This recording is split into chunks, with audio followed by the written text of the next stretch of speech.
So I am thrilled to have Sunil join us on the show so we can get into why, how, what dancing with wisdom is all about and how it can help us live more fulfilling and balanced lives. It's that never-ending story that the things we think that will bring us happiness actually don't do it like that. Welcome to the Leverage Business Podcast, where we believe business success is about working smarter, not harder. Leveraging your time and expertise in ways that fit the digital age you and your clients live in today. I'm your host, Jay Allison, author of Leverage Consulting in the Digital Age and founder of the iSuccess Business Academy. And every episode, I'll be sharing insights into how you can apply the power of leverage to grow your consulting, coaching, or other expert services business and create true freedom and independent success with mindset, marketing, and money model breakthroughs. Because when you get leveraged, the sky's the limit. Let's go for it.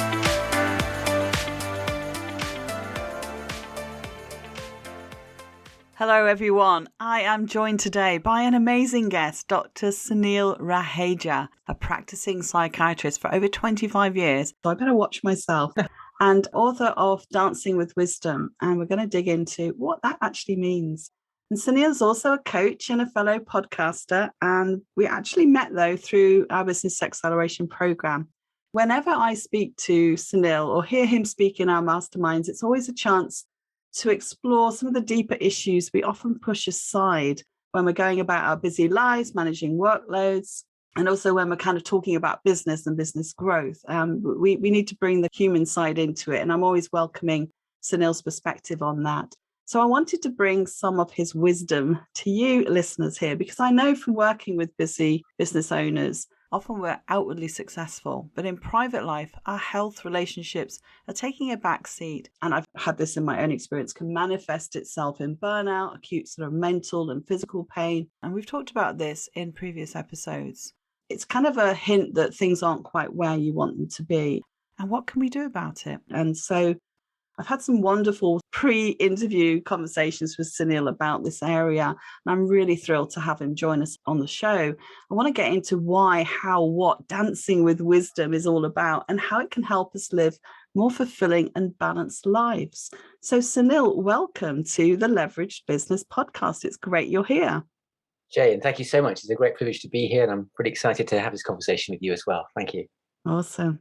So we're going to find out a little bit about you as we go through the interview. But first, I want to start with something quite pertinent to my focus working with busy entrepreneurs and businesses, the whole challenge of achieving a good work-life balance or life balance, especially when you're intent on business growth, as I said in the intro.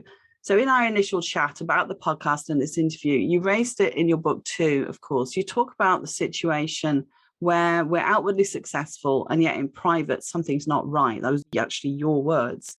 And after a time, how that manifests in our sense of dis-ease and it creeps up on us, doesn't it? So how does that equate to dancing with wisdom? You know, why wisdom? Can you unpack what you mean by that? Yes. No, great question, Jay. I think, as you said, I've worked as a psychiatrist for many years. I've worked with some people who appear very successful on the outside. And yet when you look behind the front stage image, it's something quite different. And to be honest with you, I've been there myself. People have looked at me and said, oh, you must have it all. And when I turned 36, that was very much the place where I was at, this disconnect between my outward, as it were, apparent success and what was really going on behind. And I think one of the issues that we have is we think that, if I achieve my business success, if I'm making my millions, if I'm having, if I get my book out, if I get everything done as I see it, then I will arrive and I'll get that satisfaction. I'll get that significance that I long and yearn for. And what you begin to find is that no matter how far you reach or how far you get, there's always somebody ahead of you, and there's always something more to do, and it's always the next thing. And you begin to realize, oh, it's not what I thought it was, and that could be in the business world. It could be in terms of relationships. It could be in terms of anything really. And I think what gradually dawned over me over a period of time is that actually what you need more than anything else is wisdom. And when I talk about wisdom, what I'm saying is it's, if you like, how to, as it were, master life in the fullest sense of the word. Wisdom is, it's a bit like a diamond. You can look at it from different angles and from different facets. and I use loads of different definitions, but like they're timeless truths that connect you to the best version of who you are and who you long to be. If science is organized knowledge, then wisdom is an organized life in the fullest sense of the word. And what does it mean? As you said, what does it mean to fully be integrated as a human being? So that your front stage and your backstage are in harmony with each other, rather than this kind of disconnect, that you're one person in one place and another person in another place. But how can the phrase is the rich simplicity of being yourself wherever you are. Those kind of things are priceless, because we live in a world that's so connected, but also where there's so much loneliness as well. And there's the loneliness of success. There's loneliness of that is I can't take the mask off and say, actually, I don't know what to do. I'm struggling. I'm frustrated. I'm angry. Where's the safe spaces within which to explore that? Because if I'm too open about myself, then it might make other people feel uncomfortable. And I think that's why we're sort of on this path of wisdom. Because in the past, we've sort of said, if I make my millions, if I have enough information, if I get the training, if I get the accolades, if I get that success, or however you define, then I will finally be able to rest and think, great, got it now, and I've arrived. And yet, it's that never-ending story that the things we think that will bring us out, we just actually don't do it like that. We've got to start from within and then go out. Yeah. And to do that, it sounds like you're saying we need to be vulnerable and to at least start to open that vulnerability with others. With the right people. Yeah. That's the key thing. Safe spaces within which to do it. So you've got to be very careful about that as well. Yeah. No, I love that. One of the early quotes in your book that really struck a chord with me was Marcel Proust. Is that how you say it? Who actually, he's an early 20th century French writer responsible for what's officially the longest novel in the world, À la recherche de temps perdu, In Search of Lost Time, which I think it has 1 million, I've got the number here, 1,267,069 words in it, double those of War and Peace. And that aside, he wrote, we do not receive wisdom, we must discover it for ourselves. And that really struck me.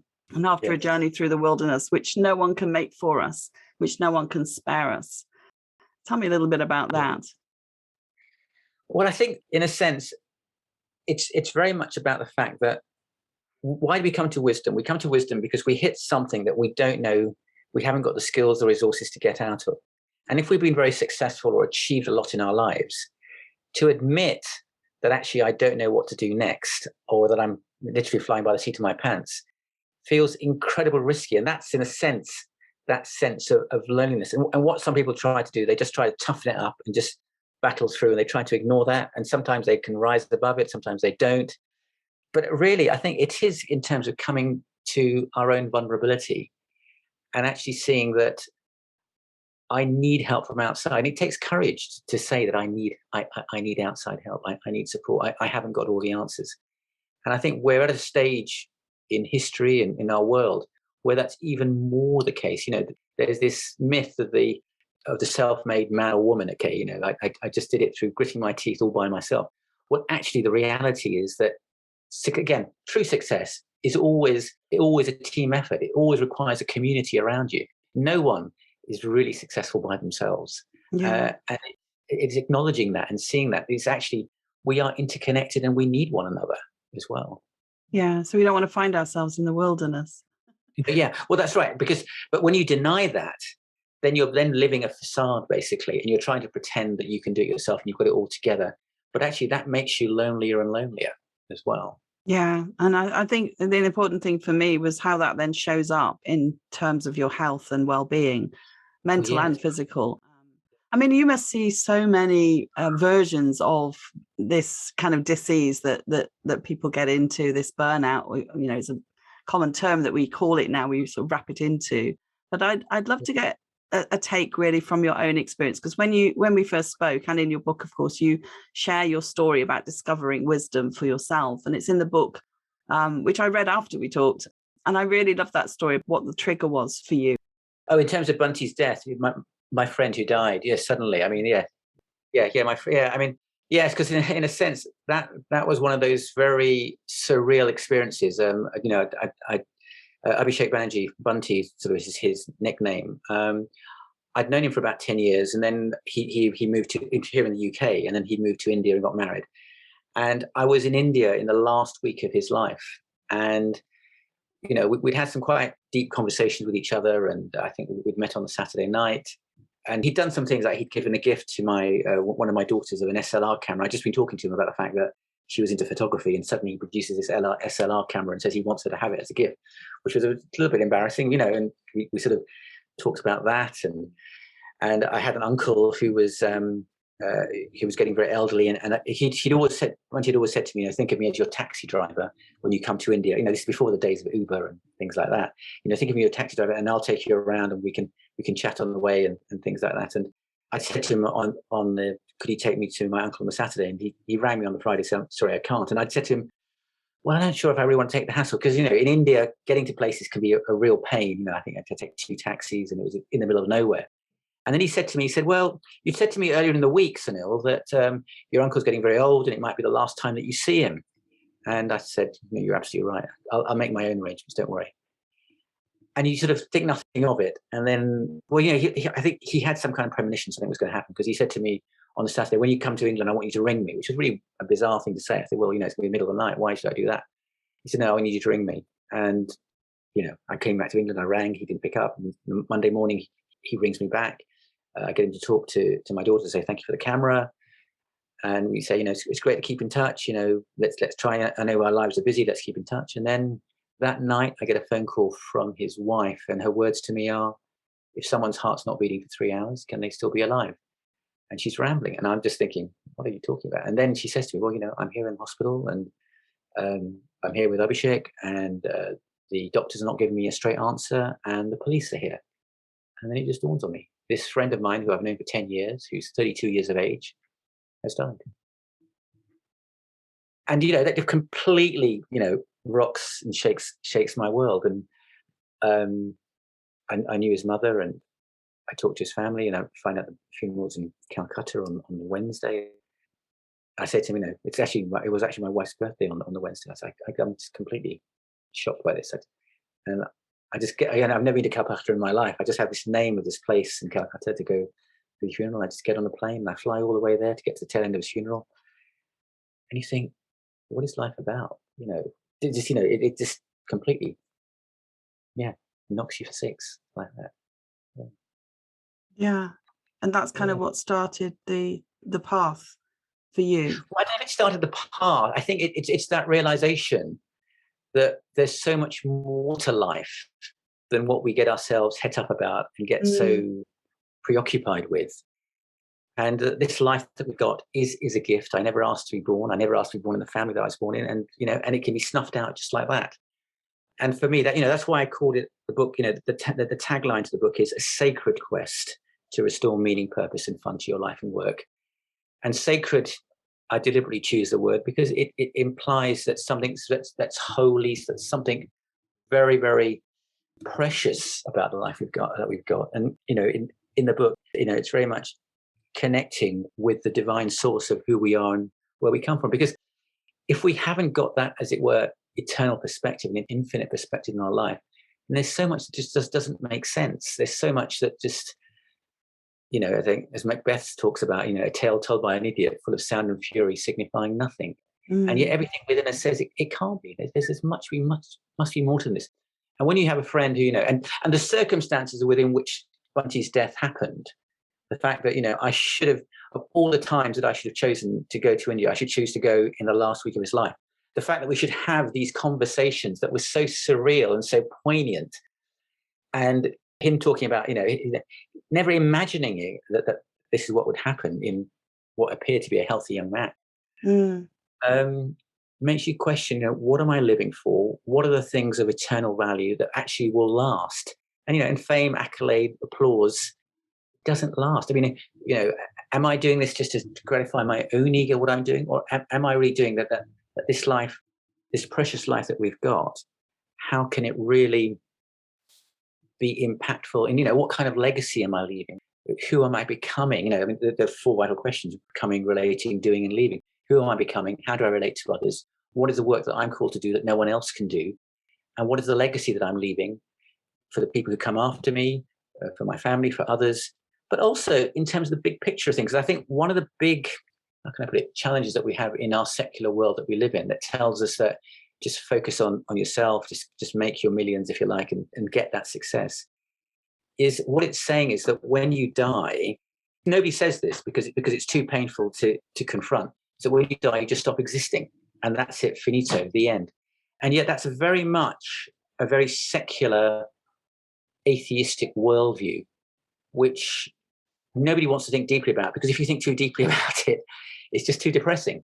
Whereas actually, I think the alternative is so much more enriching, that we're here for a purpose and we have an eternal destiny.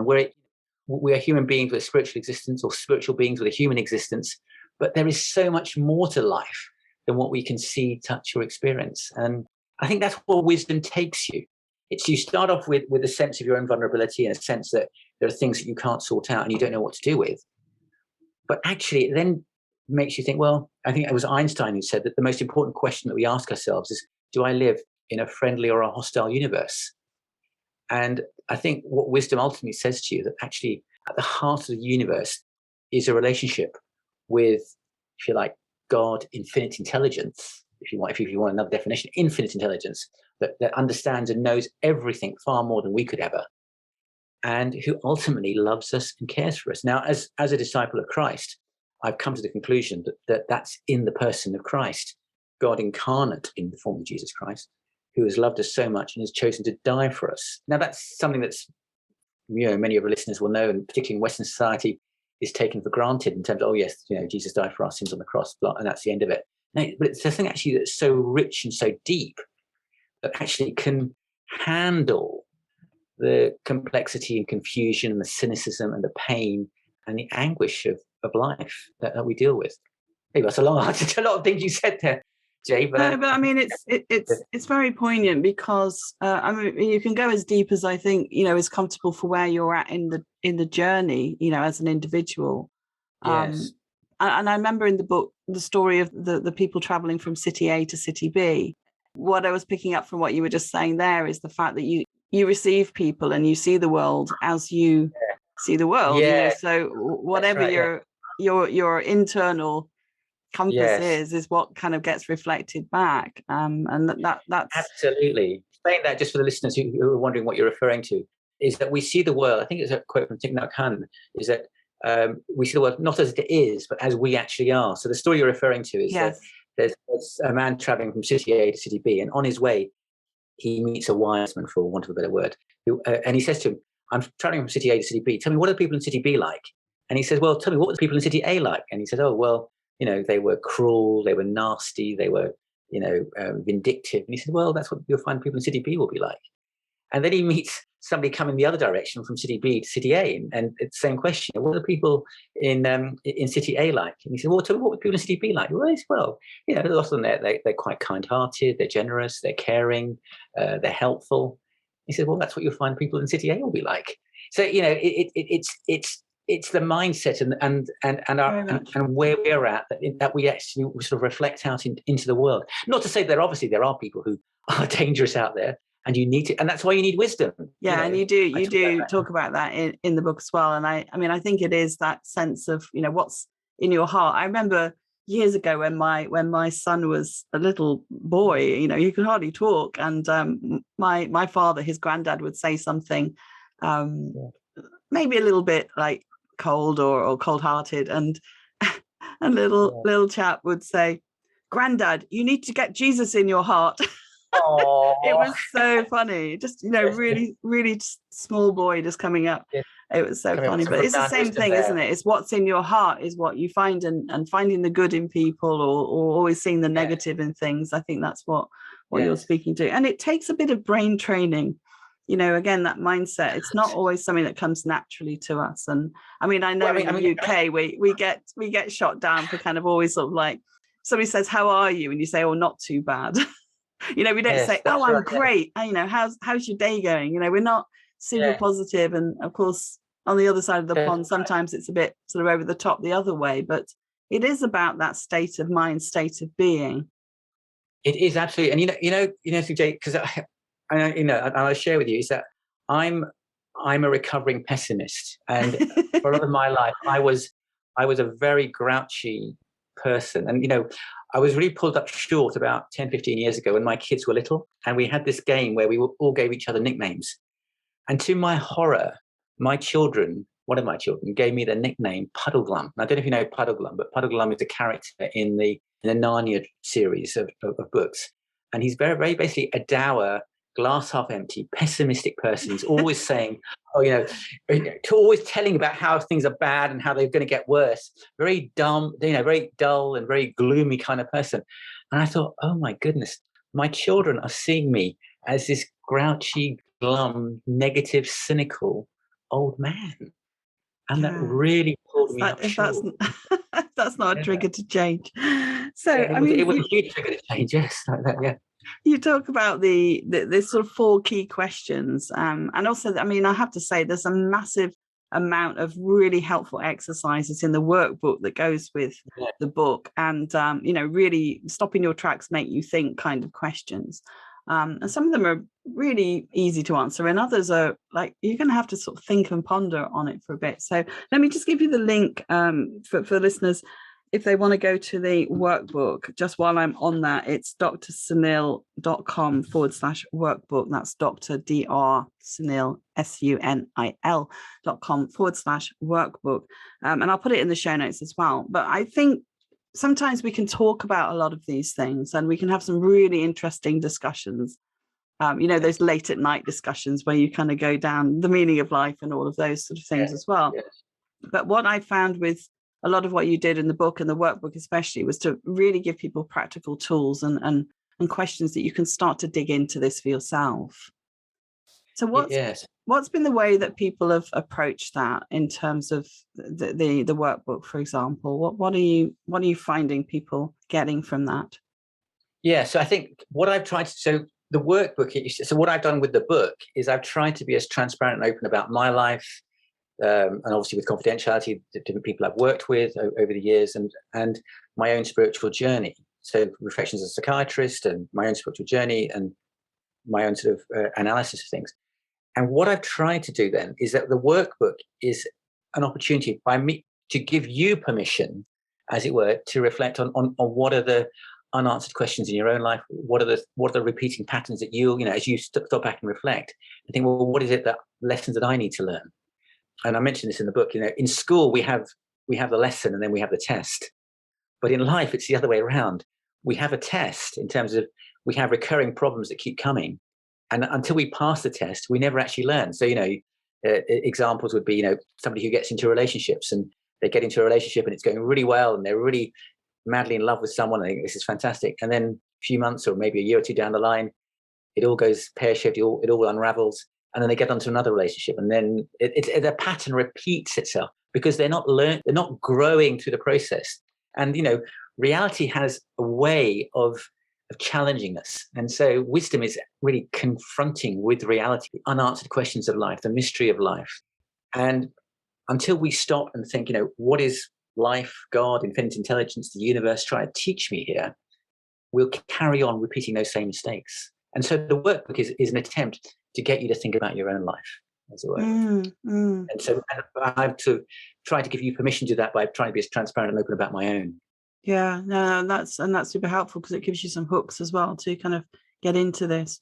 You highlight something that's pretty critical to everything else, and something we've focused a lot on in this podcast, and that's the life balance, the work-life balance, working smarter, not harder kind of thing. But you talk about the mastering the art of living, which I thought was really a nice way of putting it. The sense that there's no distinction between work, life, play, and I quote, to see all life as one complete whole and not a collection of competing or conflicting pursuits. And that insight I found quite liberating. But in a practical sense, how do you kind of achieve that balance and not sort of just focus on growing your business and park things and go blinkered, through life, as we were talking about earlier? Yeah. Well, I think one of the realizations is that I'm a whole human being. I'm not a human doing. That's the first thing. One of the chapters is in the book is removing our idols, and we invest a lot of our energy and emotion to thinking, if I get that prize, as it were, if I get that business success, if I get that achievement, then I know I've arrived. The problem is, and we always think that oh yes, I know people who've made a lot of money and they're unhappy, but I would be the exception. It wouldn't be me. I'll be the exception to the rule. The tragedy is, I think, time and time again, is that no, you wouldn't. Unless you're growing as a fully developed human being, no matter what success you get, there'll always be something in your life that's not going the right way or not going the way that you want it to.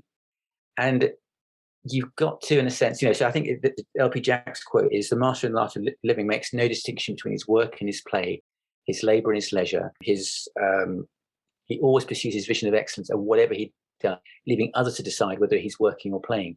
So the point being is that I've got to grow as a whole human being, not, as it were, out of kilter. And that's why, the people that I particularly seek to work with are those who are senior leaders who achieved a degree of outward success, but they realize it's come at a cost, maybe in terms of their relationships, maybe in terms of their health, maybe in terms of, physical or mental health.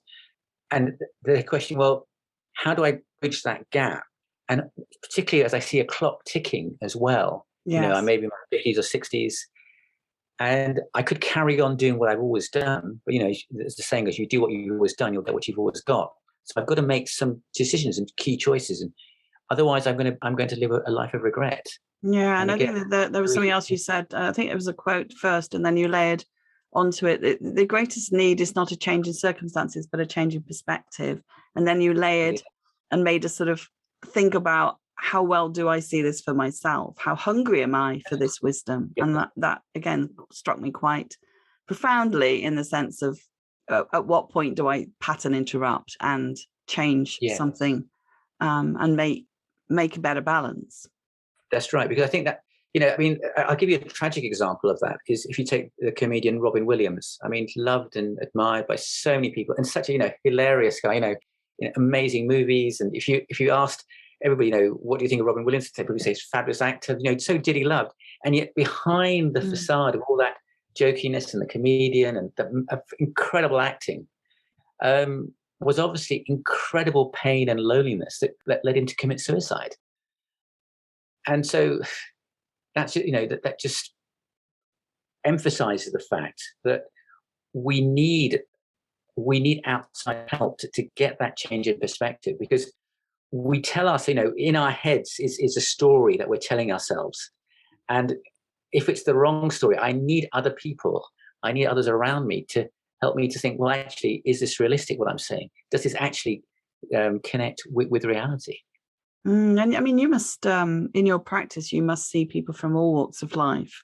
And particularly in the last 2 years, obviously with the pandemic, are you noticing a shift in what patients are bringing to the table when they approach you for therapy or coaching, in fact?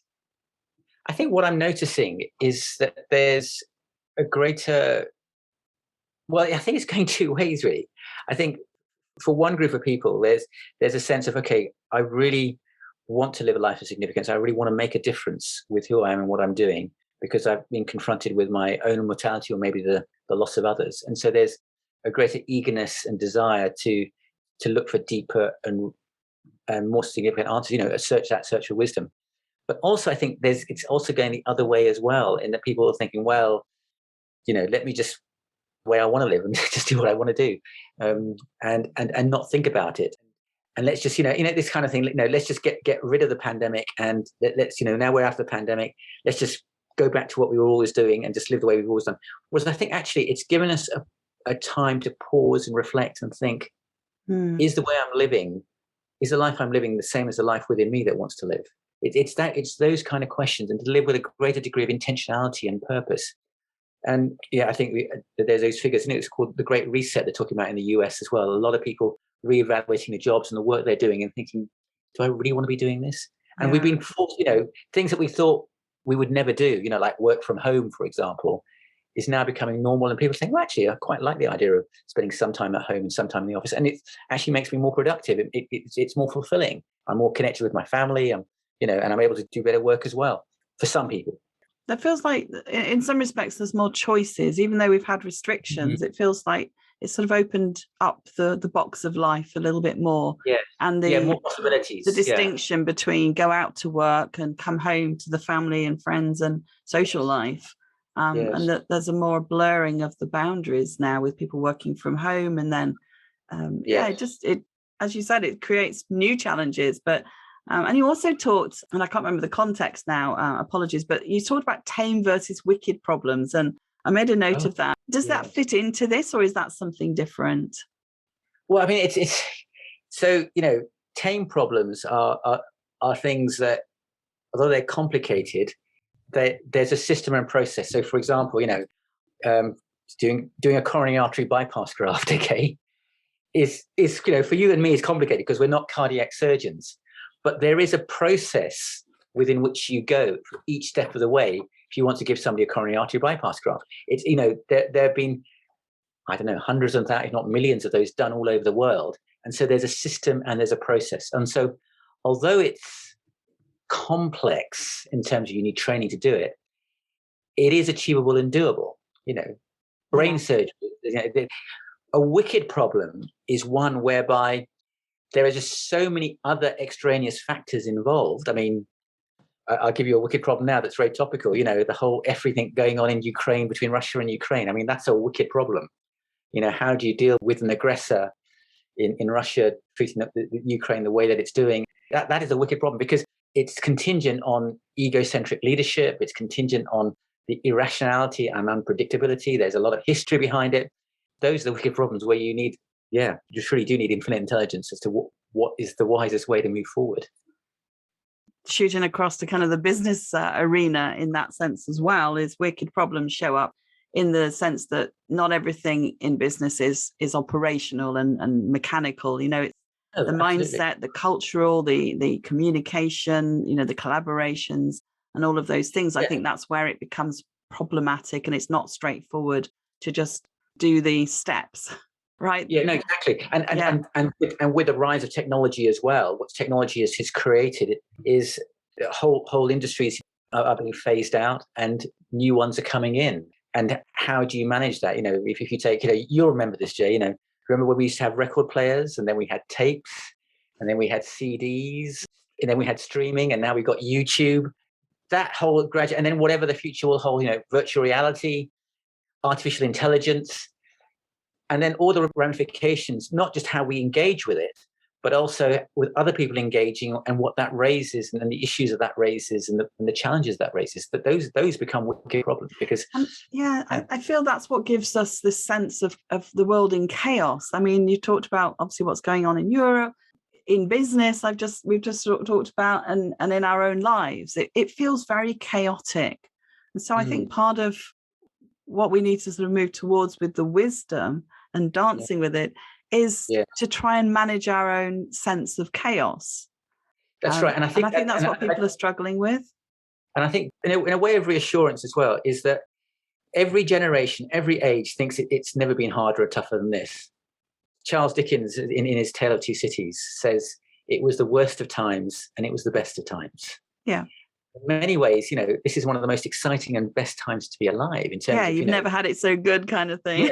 That's right. The resources, and it goes back to perspective, and at the same time, the challenges are just have never been greater. But we go back, we're human beings first. And I've got to be able to, as it were, stand back and make sure that I'm centered in terms of who I am, who I'm called to be, and what my role in the arena that God, infinite intelligence, universe has put me in, so that I can, as it were, put my best foot forward. That's my responsibility, rather than giving in to the doom and gloom and everything like that. That's the key role I've got to play. In a way, the key sort of philosophies, if you like, as well, have not really changed in this regard. And I was fascinated actually by what you were saying again about being more agile, and you talk about being comfortable with ambiguity and uncertainty, and of course in entrepreneurship that's the name of the game to some extent. And I think people who want everything pinned down and want everything to go well and see success as not kind of trial and error and learning, they're often the ones that kind of get down quite quickly. And Yes. what you were suggesting is that people sit calmly in all that confusion. I know I've said that to some of my clients as well. It's like, just sit with it for a bit. You don't have to fix everything straight away. Yeah. And I think it's the key thing is not over identifying with it. So if I don't know what the solution is or how to move forward, that's not a reflection on me. That's just what it is.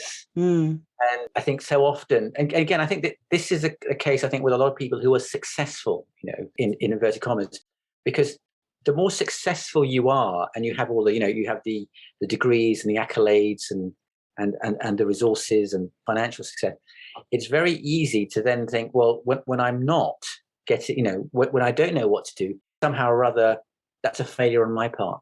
Whereas, was it Churchill's comment was, success is going from failure to failure without loss of enthusiasm. So it's the willingness to say, okay, this didn't work out the way I planned or expected, but that's okay. What's the next thing? What can I learn from this? And how can I move forward? And another coach who I admire, Dan Sullivan, says, I either win or I learn. That's it. Yes. I'm either winning or I'm learning. And I think that's the kind of perspective and mindset that we need to have as entrepreneurs, as business leaders, or even, what the phrase is, succeeding in the game of work and the business of life. And I use those game of work and the business of life because intertwine intertwine them that way. Yeah.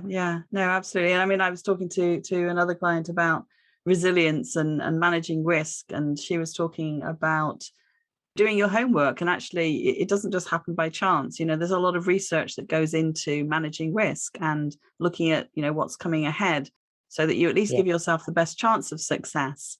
Yes. You're not failing with lack of evidence. Yes. Or the other quote is, I think it's Eisenhower's quote, is that plans are useless, but planning is indispensable. Yeah. So you fail to plan, you plan to fail. Yes, that's right. Yeah. But the whole point is that is mindset. You take your thinking to another level. You get above, as it were, above the forest, to try and at least attempt to look above and get more of a bird's eye view. And your view may not be accurate, but the fact that you're doing it opens you up to other possibilities and things that you'd never dreamt or thought possible before.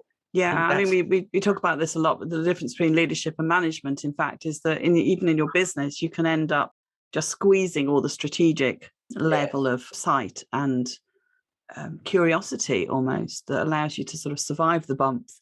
And we get down in the weeds, we get bogged down with the busyness of the operation and chasing after things. And it feels very much like push energy, as one of my previous guests talked about, Monique.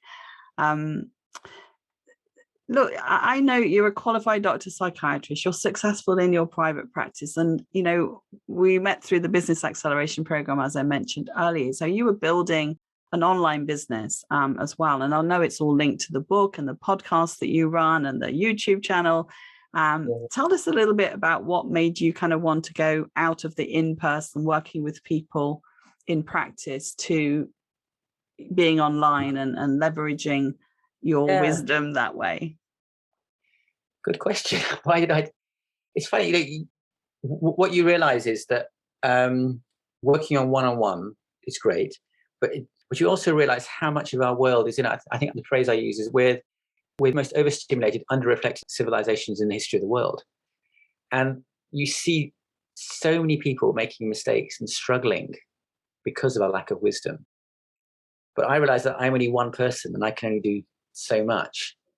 And again, one of the privileges that we have in this world that we live is that we can be connected online, and there's wonderful resources that we can then bring out. And so this is my little attempt to try and get that out to other people, because that needs to get out there. And I think we so much we see the consequences of a lack of wisdom so much in people's lives. And I've experienced it myself. And that's my motive, is to try and find ways to share that.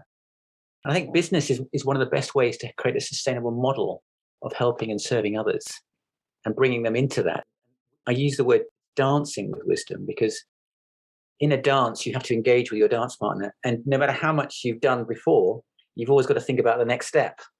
And everything beforehand, as it were, informs what you're doing currently. But there's a degree of mystery and uncertainty about that. And isn't that what our lives are like, with such a degree of mystery and uncertainty? But we've got to keep putting our best foot forward. I think wisdom, dancing with wisdom, we may not know quite what the future holds, But I think wisdom and the person of wisdom, who I very much believe is knowable, can give us a confidence and security that nothing else in this life can. Yeah, I mean, I love in a way that the way that we've traversed the spiritual with the business, the risk management in business. It's the same kind of concept. It's perspective. It's the way you approach things, from what I'm hearing. But I think we're many of us amateurs at this. So I think you've given us so many hints. I think we all are. I think we all are. Yeah. You can talk about it intellectually, but it's then when the rubber hits the road and then the challenge hits, then you begin to. That was my next question. Yeah. What's your best advice for someone that's sort of starting out on this journey of wisdom? And maybe obviously a lot of us in business are avid readers of personal growth, personal development, business development as well. But whether it's navigating a life change or a sudden death, a trigger of some kind, or they're just looking to start in a new direction for their career or business. I mean, it's probably two different answers. But what's your best advice for where do you actually start with this? Well, apart from reading your book. Without being too biased, obviously, I'd encourage you to get the book. I would link to that. Also, it's coming with an open mind and with the view of possibility. And as you read the book, it's accepting the fact that the answers are outside of yourself and really doing that in a sense as best as one can, to do that with a sense of humility. There's a whole chapter in the book about the problem of ego and managing our ego and not having too much, not having too little. And the fact that our world is increasing complex, increasing. You're the expert on your life. You know what you've been through. You know the good, the bad, and the ugly of your own life. But there are themes that are there. There are patterns that are there. And I think as you read that, as you go through the workbook, you can stop and reflect and think, well, what is life trying to teach me here? What are the lessons that I need to learn? Because you can only, as it were, see the next step. Again, to be honest, I think you've got to have this perspective, this eternal perspective as well. And I've very much come to the conclusion that it's through a personal relationship with God through Christ. But the book is open to anybody of any faith and any background. I said wisdom is timeless truths that connect you to the best version of who you are and who you long to be. It's those timeless truths that will point you, I think, to what your unique calling is. And the answers are there because, infinite intelligence, God, the universe knows you completely. And so it's an exciting journey.